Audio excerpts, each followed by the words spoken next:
l'évolution du nombre de bornes, c'est sûr que c'est un critère très important dans le choix de l'électrique pour les consommateurs. Aujourd'hui, ça progresse. Il y a un plan de développement donc à 2500 bornes dans 3 ans, donc à l'aide évidemment d'infrastructures publiques mais aussi du privé qui se développe beaucoup. Pour ce qui concerne Kia par exemple, nous sommes en partenariat avec Fastvolt qui se développe très très bien.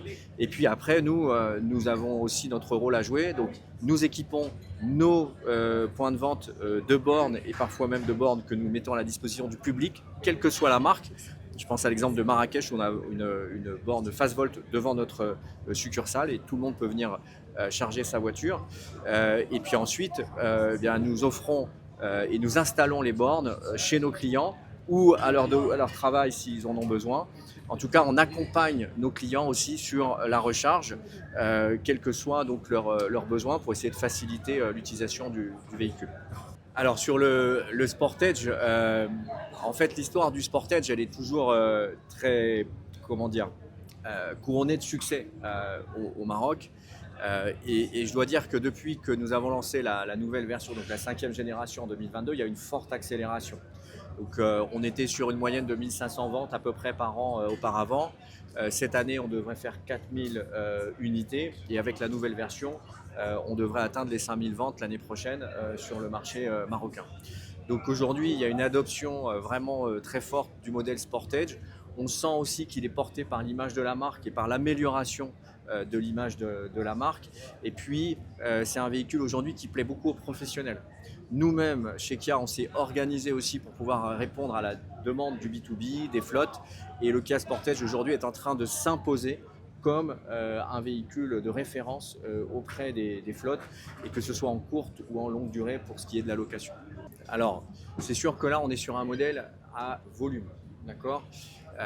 Et les modèles électriques que nous avons lancés jusqu'à maintenant, on les a lancés à une période où l'électrique était encore vraiment naissant.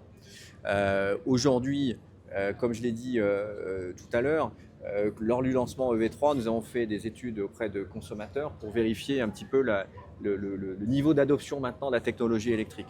On se rend compte que c'est beaucoup plus favorable et que les gens maintenant ont vraiment envie aussi d'aller vers ce type de technologie. Donc il nous reste à proposer un véhicule plus abordable, puisque quand on parle d'un EV9, d'un EV5 ou d'un EV6, on est sur des véhicules qui sont vraiment haut de gamme. Là, on est sur un véhicule qui, bien sûr, garde tous les atouts et l'ADN de la qualité Kia et de l'innovation Kia, mais qui, par contre, en termes de gabarit et en termes de prix, va être beaucoup plus accessible. On est sur un BSUV en termes de taille extérieure. Par contre, la cabine est vraiment très spacieuse. On est sur une habitabilité de niveau segment C. Et on est sur des autonomies aussi qui sont très intéressantes, puisque sur la batterie de deuxième niveau, par exemple, on est jusqu'à 773 km d'autonomie en cycle urbain, ce qui est best in class. Et tous ces éléments-là ont permis d'ailleurs à cette voiture de récolter beaucoup de prix dans le monde, et donc notamment le prix de voiture mondiale de l'année 2025. Tous les marchés où elle est lancée, elle fonctionne. Là, le prix a été vraiment, encore une fois, très étudié. Nous avons cette expérience grâce au modèle précédent que nous avons lancé en termes de commercialisation de l'électrique, en termes aussi de réparation, j'insiste dessus, parce qu'aujourd'hui, on voit qu'il y a beaucoup de modèles qui se lancent.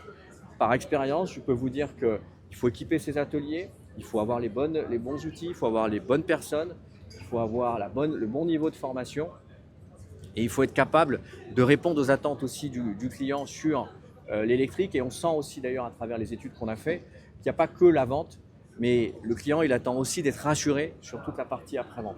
Les lancements précédents que nous avons faits nous ont permis d'acquérir cette expérience, et aujourd'hui on est vraiment en phase d'accélération sur le V3 grâce à ça.